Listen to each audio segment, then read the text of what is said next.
In 1987, when I first became an astrologer and launched my practice in the San Francisco Bay Area, I was aware that there were many other astrologers all around me. And I was a young man wanting a way to distinguish my astrology practice from everyone else's.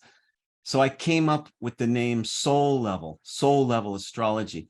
Even though I wasn't sure what that actually meant or how I was going to actually work it, I knew it had the right feeling to it.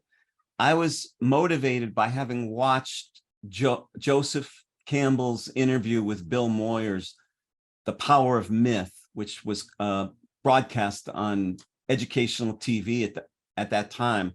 And it's still a very powerful interview series. And in that series, Joseph Campbell said something to the effect of humanity is suffering from a lack of a new story. We need a new creation myth. The old stories are obsolete and bankrupt. And I thought to myself, if I'm going to be an astrologer, I'm going to be giving people new stories, and they need to be stories of the soul. The difference between other astrologies and soul level astrology is other astrologies get caught on the surface of the signs.